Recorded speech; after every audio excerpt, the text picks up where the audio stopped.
A warm welcome to our viewers to today's virtual public event hosted by the Atlantic Council's Europe Center. My name is Johan Fleck. I'm the Senior Director of the Europe Center here at the Council, and I'm delighted to moderate today's discussion on what's next for the European Union. At the end of last week, on Thursday, the EU 27 leaders convened for a European Council summit in Brussels to decide the nominations for key personnel of the next political cycle for the EU institutions. They chose to renominate Ursula von der Leyen, the current president of the European Commission, for a second term.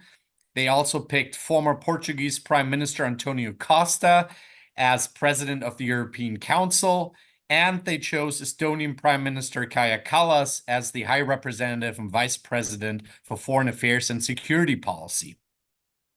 These nominations, as many of our viewers and the experts on our panel will be aware, came after the European elections in early June, which saw a surge, a shift in the European Parliament to the political right. Far right and hard right parties gained significantly. And these decisions on personnel came not without some disagreements, friction, and acrimony among leaders, both in the weeks between the parliament elections and the summit and at the summit itself. And we will certainly discuss what that might mean for the political transition process that we'll see between now and November, December, when it will be finalized.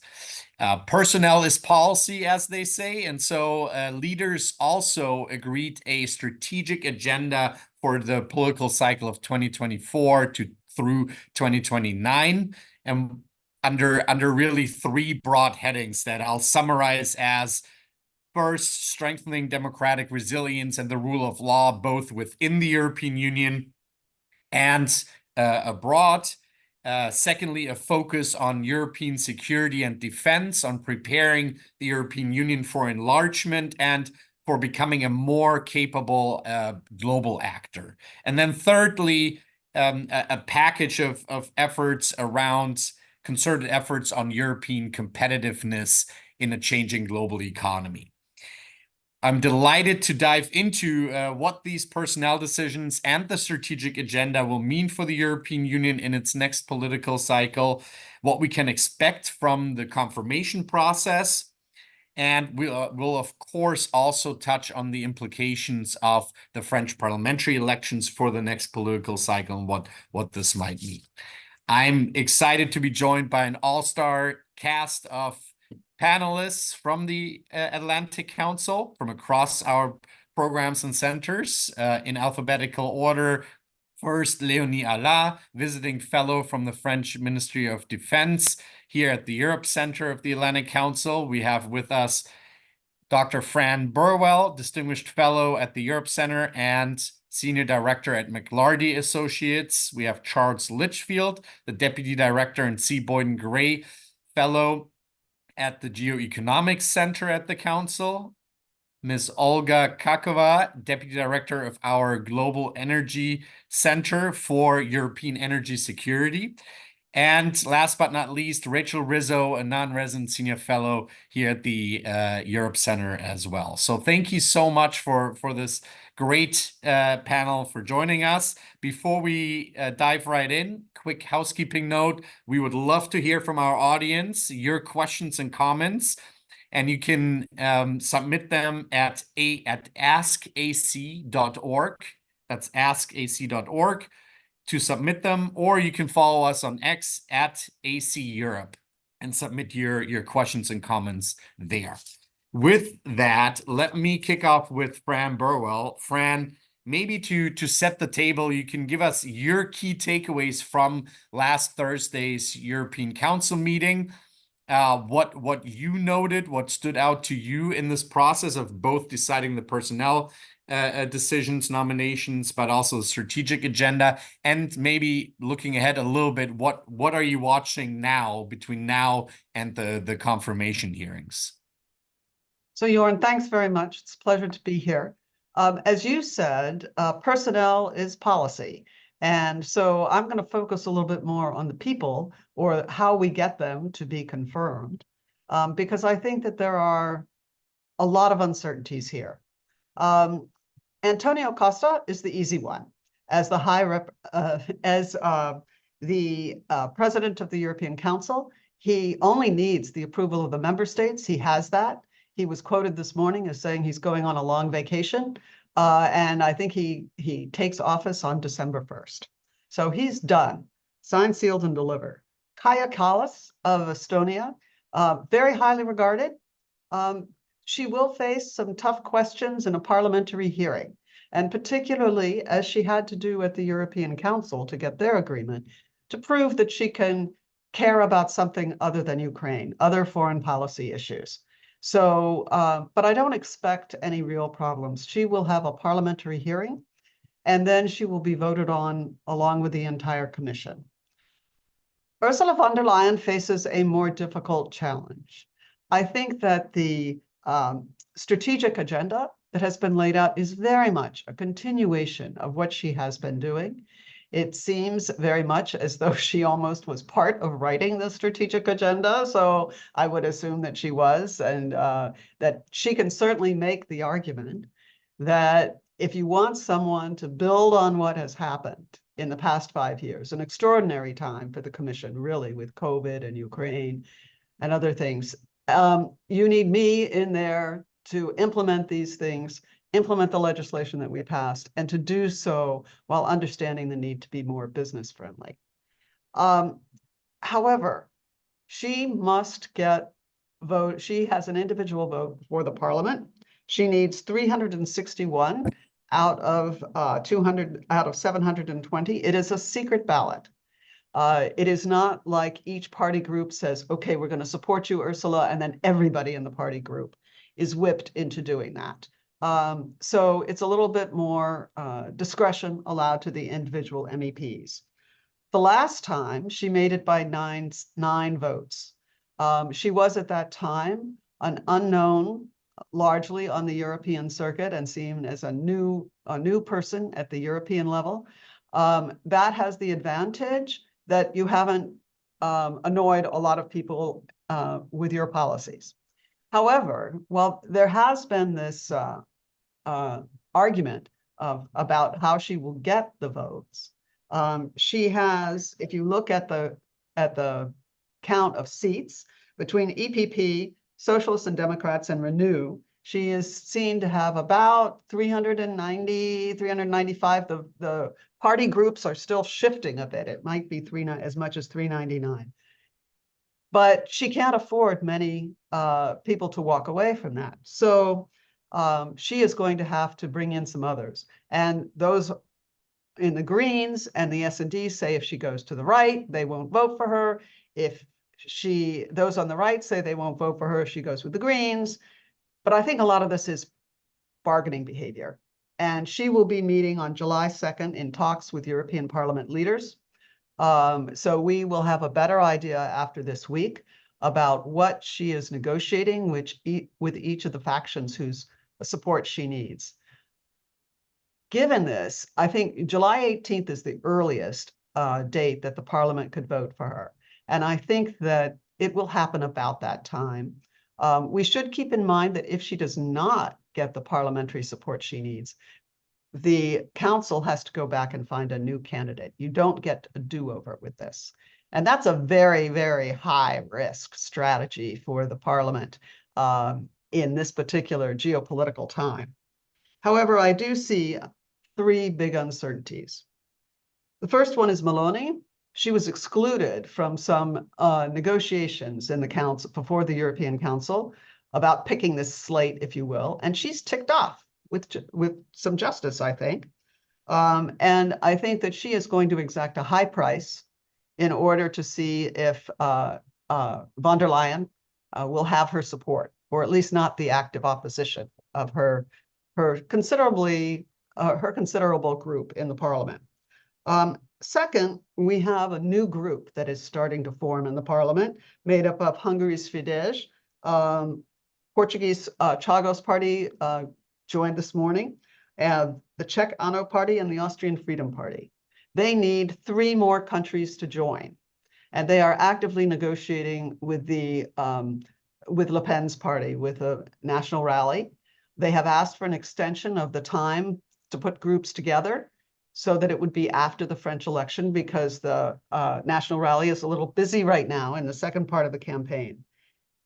If they manage to put this group together, it will considerably enhance the power of the far right in parliament.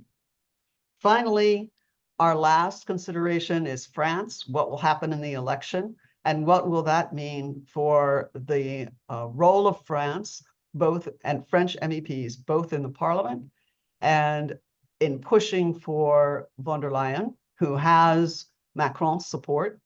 And what will that mean when she comes to a vote, probably on July 18th? Thank you, Fran, for setting the table and outlining some of the key dynamics and challenges. I would love to have ask Charles to jump in and maybe react to that. Do you think those are the right dynamics to watch? What else should we have on our radar screen? Fran always gets it right, so I wouldn't really have much to add. Those are the things to watch in the next few weeks and months. Perhaps I can offer just some thoughts within my remit of economics. I think there's quite a lot of concern about what has happened to Europe, its lack of competitiveness compared to the United States, which it still considers to be a peer. And you only have to look at some of the really basic indicators of economic performance to see that Europe's bounce back from COVID has not been as impressive as the US, and that's building on a few years before COVID, when Europe was falling behind. There are factors that are beyond Europe's control. High energy costs. I'm sure Olga will say more about that in a few minutes. And there are also things that Europe could do better. It seems pretty clear that we're moving away from the sort of world the EU is comfortable in, where it can do trade deals and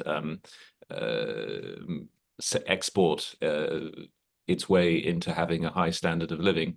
I'm speaking in very broad terms, but I think that was the sort of concept we're having to move away from.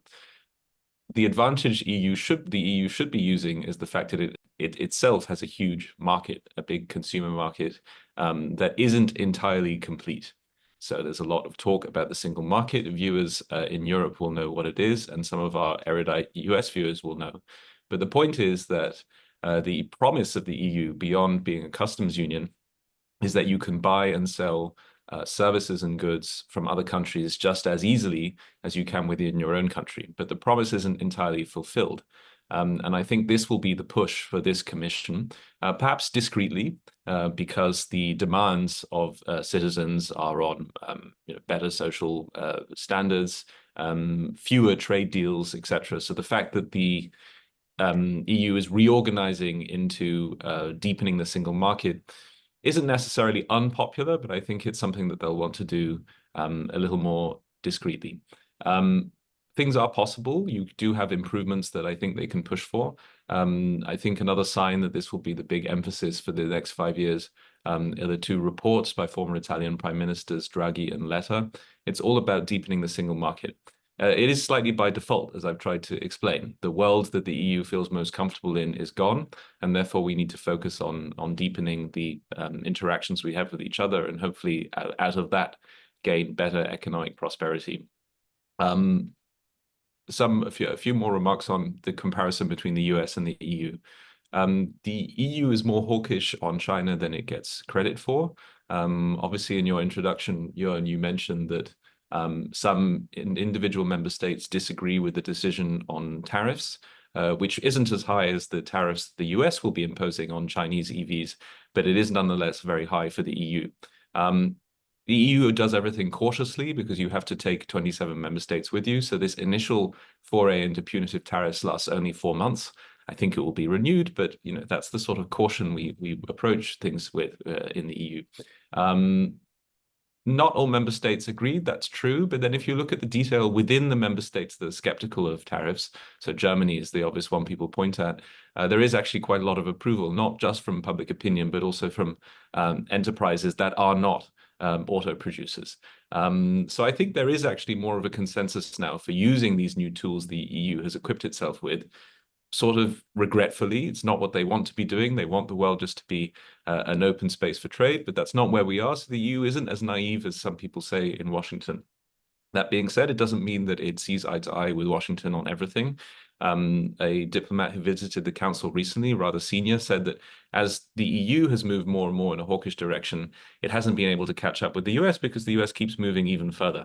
I think that's very true, and it will be a problem for the EU, whatever the next US administration is.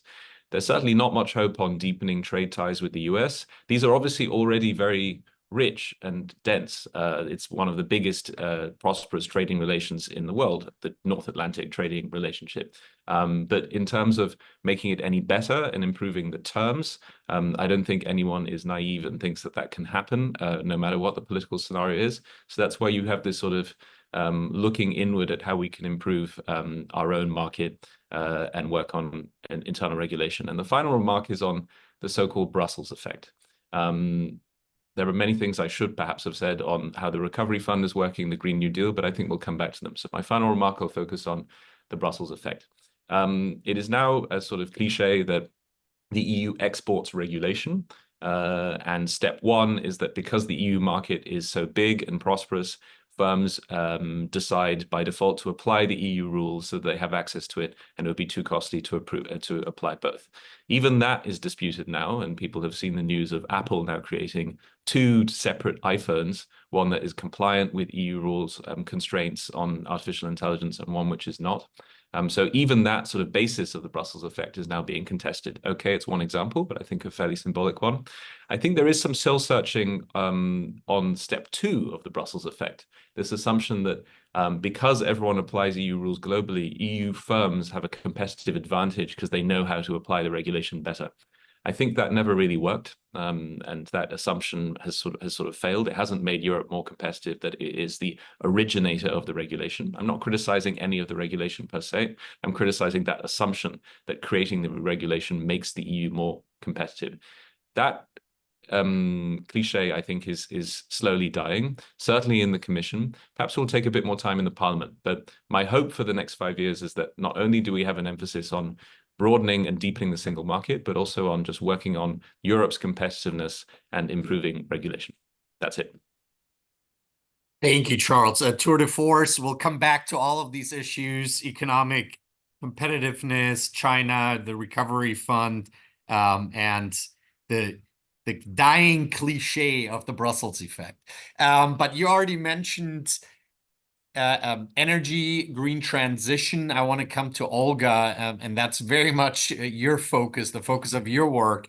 And you know, the European Green Deal was a milestone project for the first von der Leyen Commission.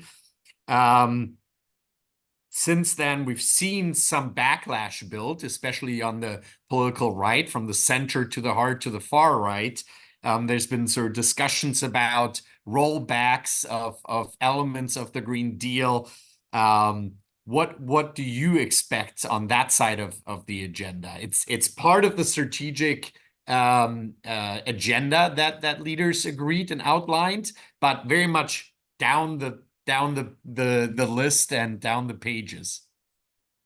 Thanks so much, Jorn. You're absolutely right. Climate change was not the #1 issue that brought European voters to the polls and motivated them to vote for a certain party. However, I think we need to be careful to discount that climate change is not still a high-level issue, is a problem that concerns a lot of Europeans. It's perhaps just no longer the number one issue area. However, it touches on every sector, on every other area of society, and it's hard to ignore. The pro-European Center has retained its majority, which means that, and you know, the far right has kind of won some of the green seats. That doesn't mean that the Green Deal will be fully rolled back. I think it's really important to measure out the implications of these changes. The Green Deal is there to stay. However, it will be more challenging to roll out massive, robust, new clean energy policies under this new leadership. Some of the things and some of the legislation that's worth paying attention to of course, is the 2040 targets to see if that will be softened or if that will stay closer to 90%.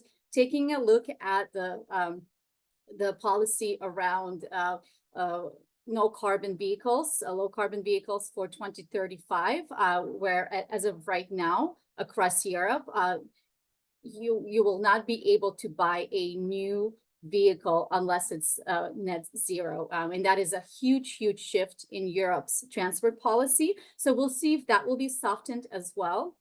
But of course, also looking at broader policies that involve geopolitical implications, such as sanctions and other tools towards Russia, and seeing if we will see more curvature on LNG imports. Right now, Europe does not have any bans on Russian LNG bans. However, there are some bans that were introduced under the last sanctions packages that made it that make it hard for LNG cargoes to stop over in Europe and to be delivered somewhere else in a second destination.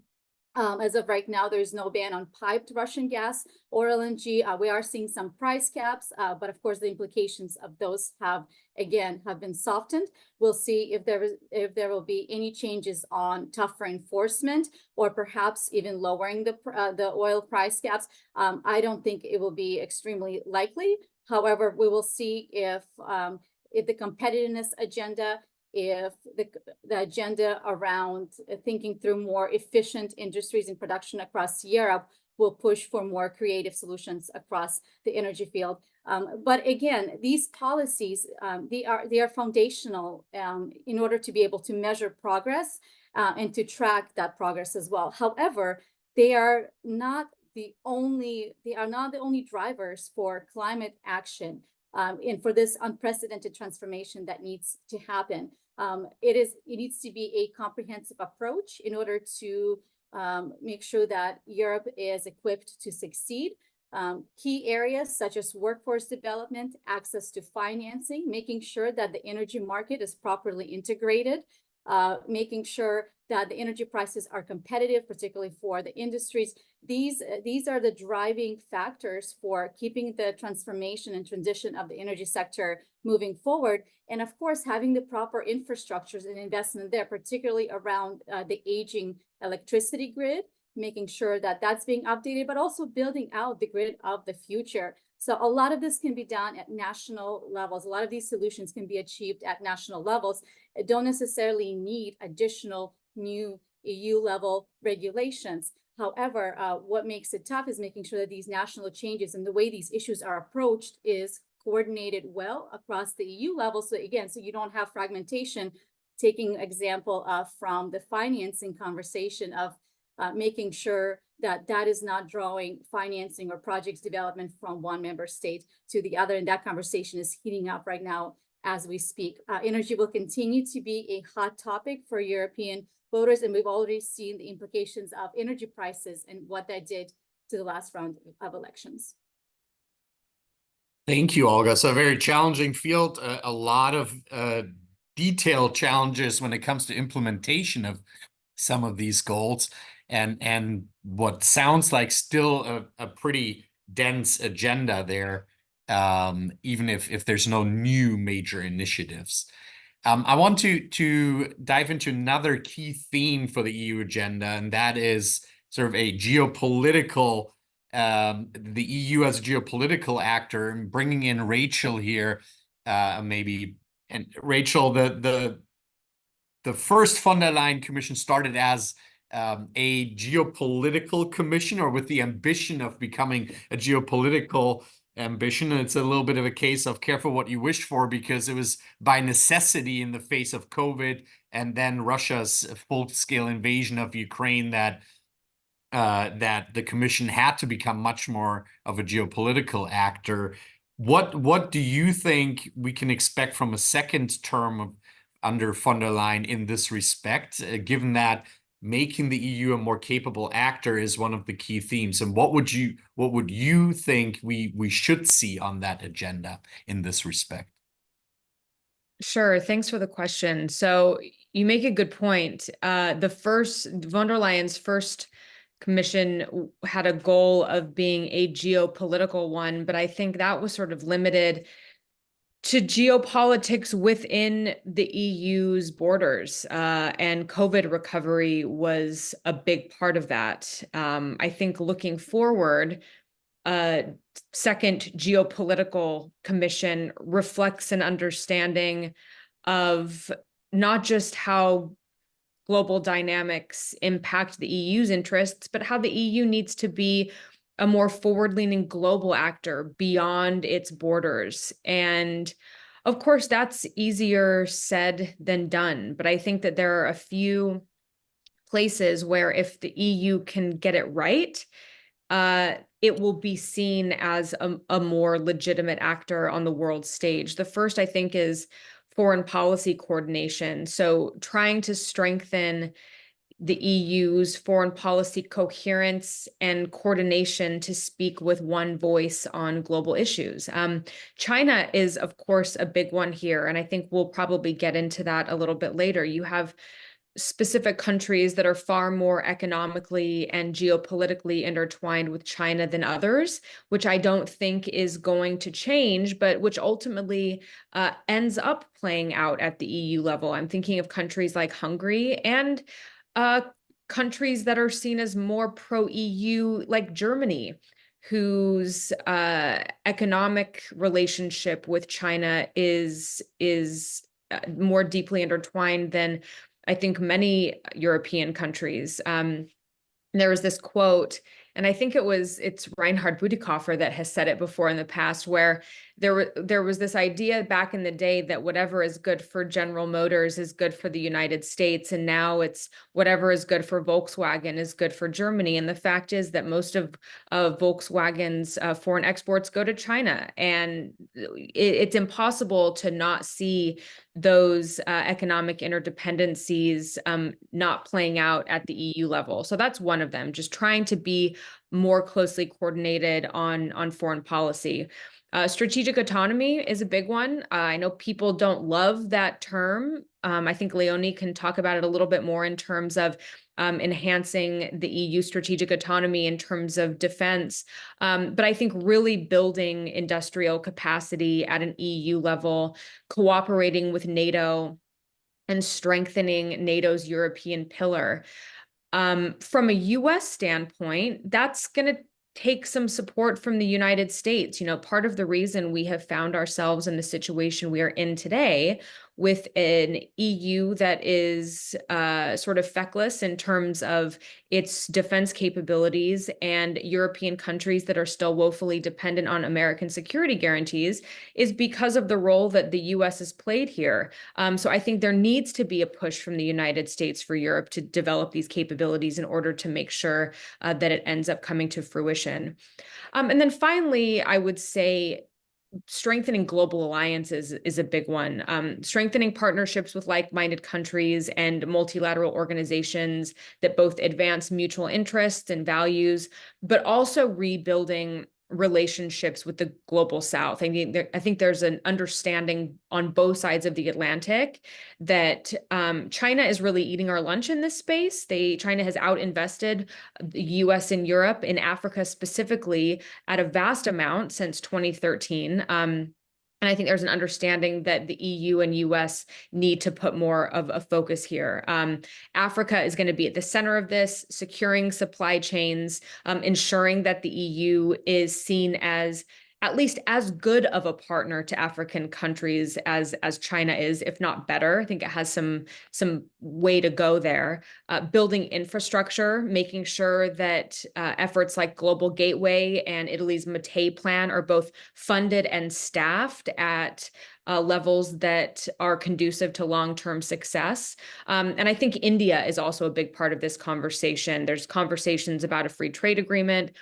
We'll see where that goes. It's probably a long time coming if it's going to go anywhere, which I kind of don't think it will. And then the Trade and Technology Council, of course.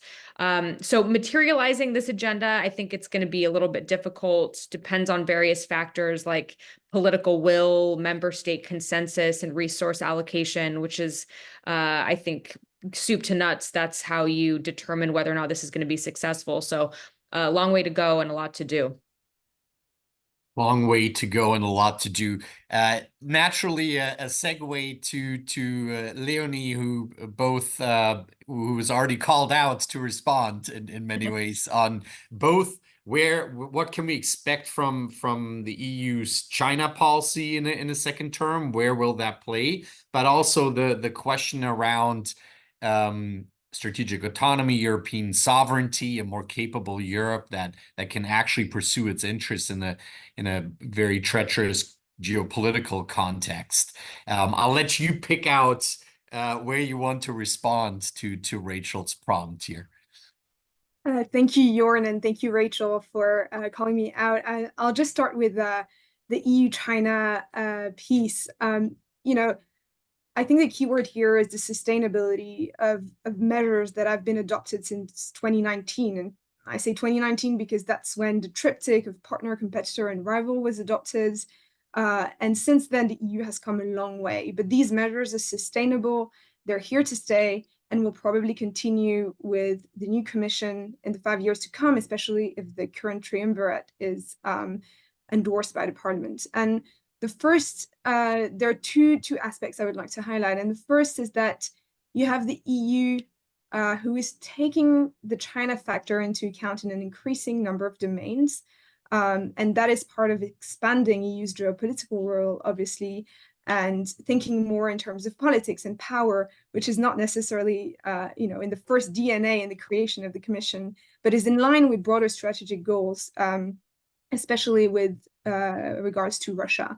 And what I mean by increasing number of domains, and I hope for this to even increase compared to what has been done now, I'm talking about first the EU developing a 5G toolbox. This is not necessarily EU competence, but still the EU has used its normative power in the domain. You have proposals even in terms of research security now. So really, in every single domain that the EU is looking at, how can it factor China in? I think, and I hope this will continue to be an important evolution on the China policy. The second one is, of course, to continue to use and develop the frameworks that have been laid out by the current presidency and hopefully the future one, which is the de-risking framework to deal with asymmetries and imbalances in the trade relationships, and encourage member states to develop new defensive measures in trade, but also through partnerships, as Rachel has raised. So these are really, in my opinion, the two big issues that to look at. And if we think of the broader way in which Europe has evolved on China, COVID and the weaponization of interdependences has been a huge wake-up call for the EU, including in terms of sovereignty. And then the war of aggression, the Russian war of aggression against Ukraine has had a tremendous impact all over Europe regarding China policy. And I think EU officials have been very clear about the detrimental effect, to put it quite mildly, in the bilateral relationship with China, given its obvious support to Russia, and the degree of measures and severity of measures taken by the EU as a whole will likely depend also on China's behavior in the war in Ukraine. And we could talk about how different European countries view these issues. Of course, there is not a total unity on this, not at all, and it's part of the challenge that the new commission will face. But let me just finish on this topic on the US-EU coordination on China, because that's also a huge evolution of the past commission. A lot of the tools, a lot of the forums that exist now for coordination on this issue with the US have been developed or enhanced in the last presidency. You have the TTC as an important dialogue format. You have now the European External Action Service holding several annual bilateral consultations with the US on China. And all of this plays a crucial role in coordination, adjusting policies, resolving issues, and there are many of them. As Charles has mentioned, every time the US takes a step, it feels like the EU is always a step behind. And this definitely, all these mechanisms will definitely be important, especially depending on how the US presidential race pans out, given the importance of predictability and coordination in these type of issues. Jorn, do you want me to answer on defense and strategic autonomy, or should we dive into Perhaps we go to Fran and Charles real quick on economic security and competitiveness, and then we'll come back to you and Rachel on the defense cooperation side, because I think that's obviously a key element. But thank you for that excellent overview, and also bringing in the US-EU dimension here. To pick up on Rachel and Leonie's points, maybe I go to Fran. You've also watched this economic security agenda and de-risking, as Leonie pointed out, closely. We already both of them mentioned, it's a little bit of a question of not just does the EU catch up with the United States on its posture vis-a-vis China, but also the question of who in Europe catches up with whom, right? That is I think a key question in how forward-leaning Europe can be with vis-a-vis China. What are you expecting there to be the dynamics, Fran? Well, first, let me just back up a little bit, because I think before you can talk about US, EU, China, economic security, et cetera, we do have this very swiftly growing debate in Europe about competitiveness. And we've had the Letta report. We will soon have the Draghi report. They look very much, from what we're seeing in the press reports on Draghi, that they will reinforce each other, and they will talk very much about the need to strengthen Europe's economy, and particularly to do so by strengthening the single market. When Brussels-based leaders talk about competitiveness, that's what they usually mean. Opening the single market, getting rid of the differences between the countries, the member states. Letta even talks about getting rid of directives and going with more regulations, which for those EU wonks out there would mean that the member states have less discretion in how they implement rules. But that is not how the right in Europe sees this, particularly those in the ECR and beyond. Viktor Orban, as he comes into the EU presidency, has been talking about competitiveness a lot. But what he means is that Brussels lets the member states do what they want. And so we do have a big problem here with the definition of competitiveness. And we will probably see a lot of arguments about exactly how to implement the Draghi and Letta reports. And then this will be the background for the discussions of economic security, because if you're not competitive, economic security only leads to even worse economies and an even weaker economy. So the question is, how do you move forward with both of these? And I think that it's not clear yet whether the right will support a lot of economic security measures. I suspect that they will. Just because they are about local jobs, et cetera. But when you get to things like, how do you rationalize a defense industry, getting rid of 33 supply chains for armored personnel carriers. So which country is going to give up theirs? So I think there are a lot of arguments that are going to come about that domestically, internally within the EU, but then also vis-a-vis other countries.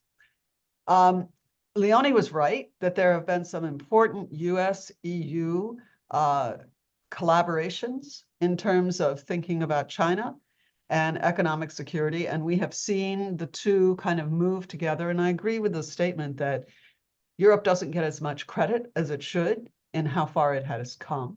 And I would note that the Biden administration adopted von der Leyen's term of de-risking rather than decoupling when it comes to China.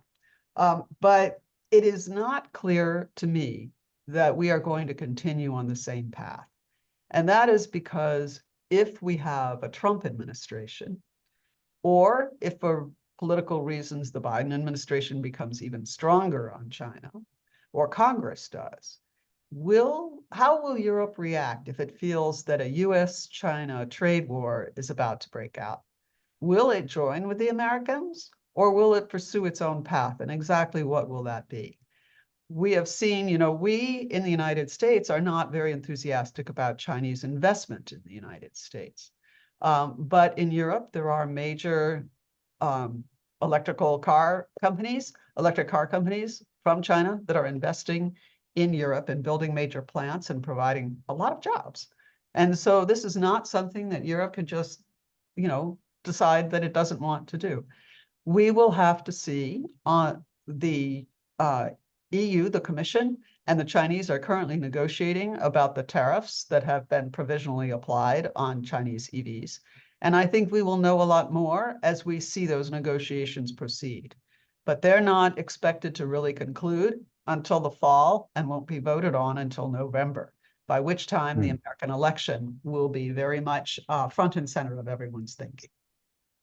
Thank you, Fran. Before I come to Charles and Olga to maybe pick up on elements of what Fran said, just a reminder to our audience, please submit your questions at askac.org or at AC Europe on X. With that, Charles, over to you. You already outlined in your initial remarks a little bit this agenda for a competitiveness drive at the EU level.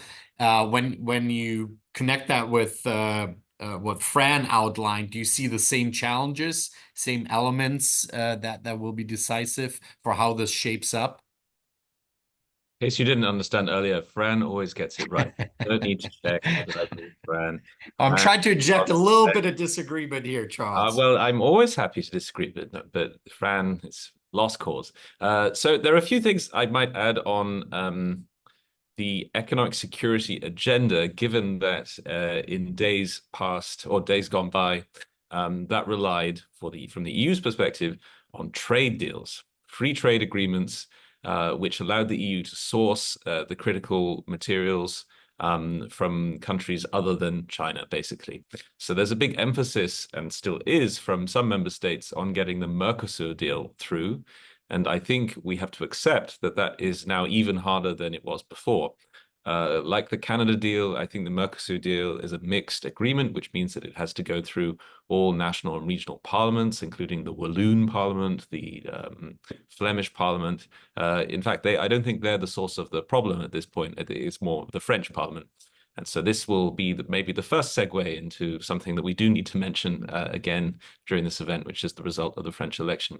Very difficult for me to imagine getting a deal like that through, or any free trade agreement which really does much on market access in the reverse, i.e. offering to the third country or other trade bloc access to the EU's agri-foods market. Very, very difficult to imagine. So despite the focus that Germany and Spain and other member states have on the Mercosur deal, which they see as really a big boon for economic security and reducing dependence on China, difficult for me to imagine trade deals of this nature getting through in the foreseeable future. Otherwise, on economic security, Fran is right that there are all sorts of different interpretations of what that might mean. And several capitals want more quote unquote subsidiarity, allowing us to do what we want and interpret the regulations precisely so that we can be more competitive. Whereas there are other views and alternatives to that. The type of people who think that the only way to deepen the single market is if you have more harmonization. So it's more than a philosophical debate. My hope is that on a sector-by-sector basis, we can find a balance that actually works. There are examples that I could provide of where the single market, there's an obvious case for making it deeper and at no risk to sort of national sovereignty or the sentiment of voters, and yet it hasn't happened. For instance, on telecommunications, but mergers that have happened in the bigger markets have meant that you really have really competitive prices for consumers. Let's say in France, I think my mobile phone bill in France cost me about 15 euros a month, and you had excellent 5G. If you sign up for it, I won't mention the countries where it's very expensive, but in countries neighboring France, that can cost you more than 80 euros for a less good service. Why? Because the cross-border mergers haven't really been explored to the extent that they should have been. So I think that's a really good example of where more harmonization in the single market doesn't really affect national sovereignty or preferences, and yet can make the outcomes better for European citizens. But I don't dispute either the need for more subsidiarity in other cases. Olga can mention the debate on energy, where every country has a different approach to their energy mix and defend that quite proudly.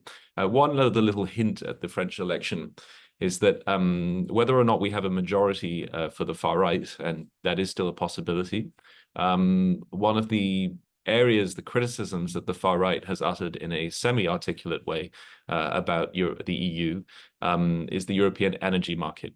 And their interpretation of the rules, which it says that because the energy market tries to harmonize prices, although France has invested in reliable long-term energy production, which should keep energy costs low, they have to go along with much higher prices because other countries have not. That's a very selective interpretation of how it works, but they will come to Brussels and try to negotiate derogations for France so that French consumers and industry can have much cheaper prices. So on that sort of area, I'm not endorsing their approach, but that's the sort of demands you'll have from the likes of Hungary. We can expect. Thank you, Charles. I want to come to France in just a second. Leonie, prepare. But maybe first to Olga, since your field is so much at the heart of all of these issues, economic security agenda, the economic competitiveness debate, the EU-China outlook for EU-China relations. Maybe you can give us your take of how you see EU policy on green technologies, supply chains, critical raw materials evolving here, because it's so connected to all of these fields. Sure. And just to quickly add on, that reduction in energy taxes was definitely one of the key platforms of what was the developments that we've seen in France, and I think has played a significant role. Obviously, not the only driving issues. There's a lot of nuance there, but I think that was something that was very appealing to the voters to hear that their energy prices will be lowered under this promise. But you are right, Jorn. Everything is intertwined, and the voters, and even those who would like to see even more robust climate policies, no longer seek climate as an issue in a vacuum. It is closely intertwined to energy security and competitiveness. If we were to kind of summarize the competitiveness issue through the climate lens, it's producing clean energy, homegrown, where possible across Europe, at the lowest cost possible. I think I would see that connection being the clearest one. If you can produce and generate clean energy, reduce reliance on imports, even reduce reliance on your neighbors on the national level, that gives you power, that strengthens your energy security. And that provides you with an opportunity to also export it and generate, economic benefits for your country. However, we know that that's a lot more complex than this. Every nation has a different mix, different capacities of clean energy, of other sources. So being able to fully integrate that market, as Charles mentioned, fairly, that's why the infrastructure comes in. And that's extremely important, because the idea of a fully interconnected market is being able to send wind energy from Romania that is about to be curtailed, but because of the really great interconnections that are about to be built out, now we can send it across to other European countries that will be willing to purchase that clean electricity, in making sure that rather than curtailing it because we don't have enough transmission, that the entire European continent benefits from it. So that's just one very specific example, but that's a way to demonstrate its value. I think also tying in the climate policy to just trade altogether, implementation of CBAM, and also the European internal ETS system, and how some of the carbon regulations are now expanding towards transport and buildings, and asking nations on how that will impact national competitiveness as well. Looking into, again, efficiencies of the entire value chains to reduce energy intensity of all European economies. That's going to be kind of the #1 foundational place to start for European economies that want to figure out a way to be more competitive. And another area that doesn't often get connected to the competitiveness conversation or the climate conversation is securing the energy transition also means cybersecurity. There are transmission system operators today that ward off hundreds of attacks daily, cyber attacks daily. So these attacks are becoming more complex, more sophisticated, and have great implications on system operations, but also power plants all across Europe. So I want to make sure that this is an issue that that we don't forget about when we talk about securing the climate transition, competitiveness, and of course, just a broader energy security. Thank you, Olga. I want to jump to Leonie. We have about 10 minutes left, so let's be straight to the point. Key question that's already come up several times. Charles mentioned we had parliamentary elections in France yesterday, first round, second round next Sunday. There's some concern about what a far-right national rally government in France could mean for the EU agenda, but even a hung parliament without clear majorities. How do you see that, Leonie, playing out and impacting in the big takeaways an EU agenda potentially? Right. It is a very concerning development indeed for the Republican agenda in France and the democratic agenda in general. The issue with this election as well is that given the high rate of participation, I think around 70%, which is the highest since the 80s, according to some reports, that it gives a really high legitimacy to the results that have come out. And the results are that you have, in this first round, of course, not everything is played, an impression that there will not be a majority for the presidential party in the parliament. And in a best case scenario, a very tied parliament. In a worst case scenario, the far right having much more power in the parliament. So that's for the general outlook for Macron. And a lot of things are being played out now because it's still unclear how much of the far right can gain in the parliament, depending on local dynamics. One thing is clear, in terms of general French foreign and defense policy, the only thing the constitution is extremely clear about is nuclear deterrence, and employment of armed forces are the discretion of the president. And there's the customary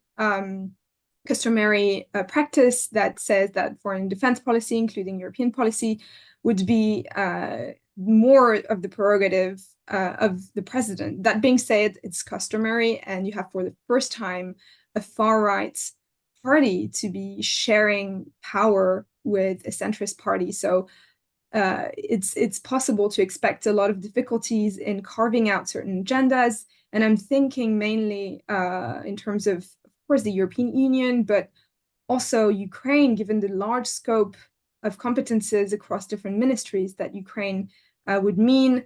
For example, the agreement, the support agreement, the security agreement between France and Ukraine is not a treaty. So these type of agreements, these type of pledges, all of this would be fragilized, even if I believe that Macron, especially on European policy, would try to carve out as much as he can through custom, his ability to influence these issues. Thank you, Leonie. I want to shift to Rachel real quick on, and we should really devote more time to this, and we will as the Europe Center, but the security and defense agenda, a question from the audience here regarding this idea of a dedicated defense commissioner under a von der Leyen II commission. Do you think that's useful? How should that post be defined? And can that really help drive some progress on EU defense cooperation?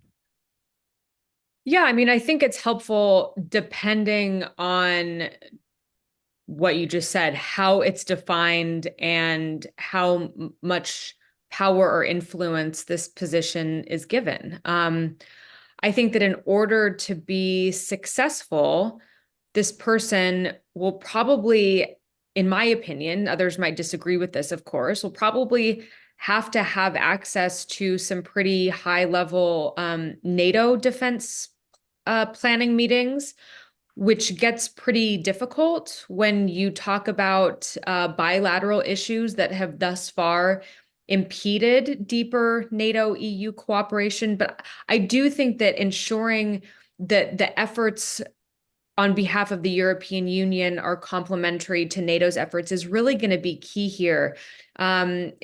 The fact that these institutions are just a few miles away from each other in Brussels doesn't seem to help. It's like there's no sort of permanent placement of people from either institution in NATO or the EU. And so it just gets really difficult. It's super bureaucratic.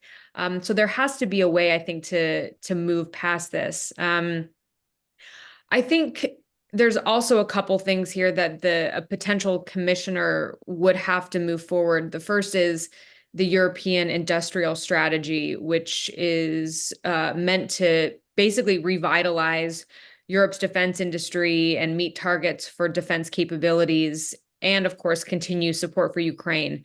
So around 78% of Europe's defense acquisitions at the moment come from outside of Europe. Of course, most of those come from the United States. And the goal is to get member states to procure at least 40% of defense equipment collaboratively and 50% from within the EU by 2030, getting that up to 60% by 2035.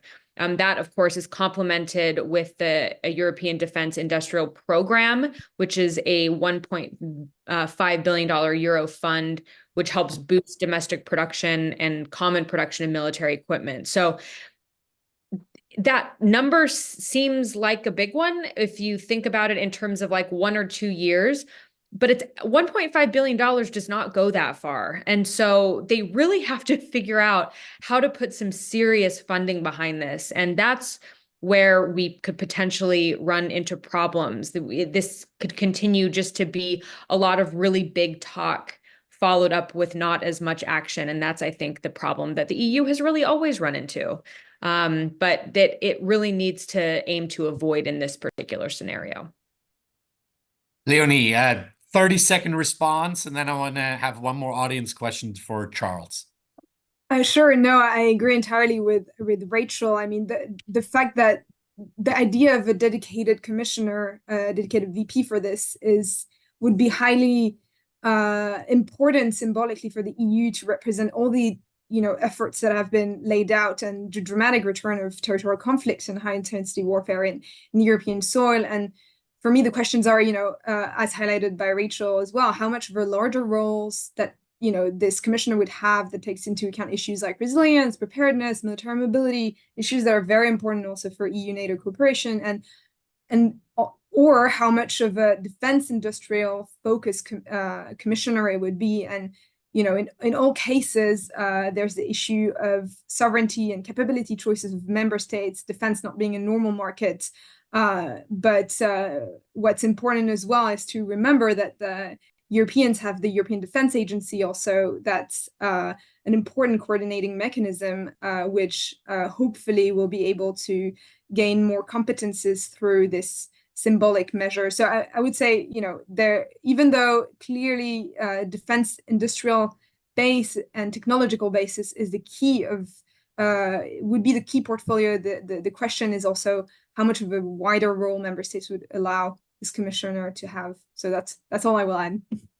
Thank you, Leonie. And to end on a really easy question for Charles from the audience, how will the EU finance some of its largest geopolitical agenda items for the next Commission mandate? What are the political hurdles to joint borrowing, especially given the rise of the political right? You've already touched on this, but clearly there's a question of how to underpin all of this with resources. Yes, absolutely. I think the EU, given its track record, has actually shown exceptional flexibility and creativity in managing budgets over the past 7 years. So if past performance is an indication of future performance, I think it will continue to show flexibility. What did the EU do when it came into the COVID crisis? A few months in fact, it did take some time to convince some reticent member states. It borrowed the same amount as its 7-year budget again to fund the COVID recovery. So the EU every 7 years spends about 750 billion euros. It borrowed that again to distribute to countries depending on how affected they'd been by the crisis. Not all of that money has been spent because the recovery has been faster than in the worst scenarios, although it hasn't been as good as I would have hoped. But we've come out of the COVID crisis faster and immediately entered a new crisis with Russia's war in Ukraine. So there's an obvious connection between the flexibility that the EU managed to demonstrate on COVID recovery and on defense. There's still some money available. And so I think the connection needs to be made there. And in some ways that barrier has already been broken because the European Peace Facility, which was designed for very innocuous small projects when it was put together, has actually been used much, much more and with a much bigger budget than expected to fund directly the purchase of weapons for Ukraine, something that 5 years ago would have been unimaginable for the EU. And it's good that they've done it. So my point is that there is flexibility. It does involve some creative instruments, not creative accounting. That's all very transparent, but simply borrowing borrowing more and using the funds that were created for the COVID recovery and connecting those to defense. The question on the resources that will be used to fund to repay the debt hasn't quite been settled. The EU does have some of its own fundraising mechanisms, and we'll have more of them with the Carbon Border Adjustment Mechanism, but we're not quite there yet. And so I think one of the big questions for the next few years is what the EU's resources, apart from member state contributions, will be. Yes, the rise of the far right makes that a little bit more complicated, but I think given the imperative or the imperatives we're dealing with, I think solutions can be found. So some reason for hope. I want to say a huge thank you to our excellent panelists, Charles, Leonie, Olga, Rachel, and Fran, for joining us, for covering such a wide variety of issues. We haven't even gotten to some very important agenda items for the EU, such as enlargement, institutional reform, future of support for Ukraine. That we will also hopefully do our homework on and follow up with an event. Johan, that's probably the more complicated budgetary question. Rather than funding the defense build out, it's recalculating how all the EU funds are distributed once Ukraine has joined. I think that's harder. Okay, we will have to do a follow-up event on this topic, Charles. Thank you all for joining us. Thank you to the audience. We at the Europe Center and at the Council writ large will obviously continue to follow the political transition, the shaping up of the EU agenda for the next political cycle. So watch out for more from the Europe Center and the Atlantic Council. Follow us at AC Europe. And with that, thank you for joining us. Thank you to the panelists, and goodbye for now.